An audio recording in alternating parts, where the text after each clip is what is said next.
Hello guys, welcome back to our channel purse sports. మనం ఈ వీడియోలో ఐపీఎల్కి ముందే ఆర్సీబీకి గట్టి షాక్ అనే టాపిక్ అయితే మాట్లాడుకుందాం.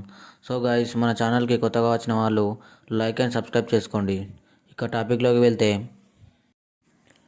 ఐపీఎల్ 2026 సీజన్కి ముందు రాయల్ ఛాలెంజర్స్ బెంగళూరు అంటే ఆర్సీబీ జట్టుకు పెద్ద షాక్ తగిలింది.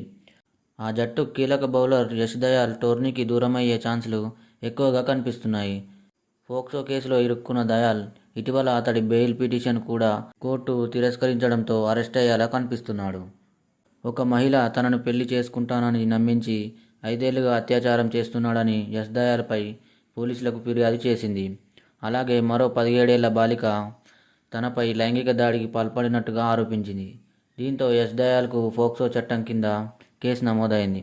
ఈ కేసులో అతడు ముందస్తు బెయిల్ కోసం చేసిన అప్పీల్ను జైపూర్లోని ప్రత్యేక కోర్టు తిరస్కరించింది.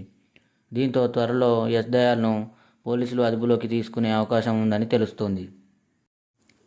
ఈ పరిణామాల నేపథ్యంలో యష్ దయాల్ ఐపీఎల్ 2026 సీజన్లో అందుబాటులో ఉండడం అనుమానంగా మారింది.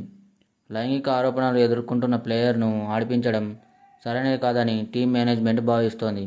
యష్ దయాల్ స్థానంలో భారత సీనియర్ బౌలర్ ఉమేష్ యాదవ్ను తీసుకోవాలని రాయల్ ఛాలెంజర్స్ బెంగళూరు జట్టు ఆలోచిస్తున్నట్టు సమాచారం తెలిసింది.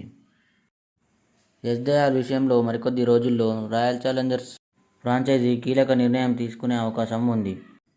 ఒకవేళ యష్ దయాల్ అరెస్ట్ అయితే ముందు చెప్పినట్లుగా ఉమేష్ యాదవ్ను జట్టులోకి తీసుకుంటారా లేదా అని వేచి చూడాలి. ఉమేష్ యాదవ్ గతంలో ఆర్సీబీ తరపున ఆడాడు.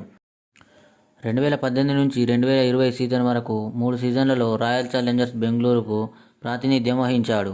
2018 సీజన్లో 20 వికెట్లు తీయగా 2019 సీజన్లో కేవలం 8 వికెట్లు మాత్రమే తీశాడు. ఇక 2020లో గాయం కారణంగా 2 మ్యాచ్లు ఆడిన ఒక్క వికెట్ కూడా తీయలేకపోయాడు. ఐపీఎల్ 2022 సీజన్లో 12 మ్యాచ్లలో 16 వికెట్లు తీసిన ఉమేష్ యాదవ్కు పెద్దగా అవకాశాలు లభించలేదు. అంతేకాకుండా 2025 సీజన్లో అన్సోల్డ్గా నిలిచాడు. So guys, Yash Dayal RCB టీంకు ఆడలేకపోతే 2026 ఐపీఎల్లో ఆర్సీబీకి నష్టమా లేదా కామెంట్లో చెప్పండి. Thank you for watching.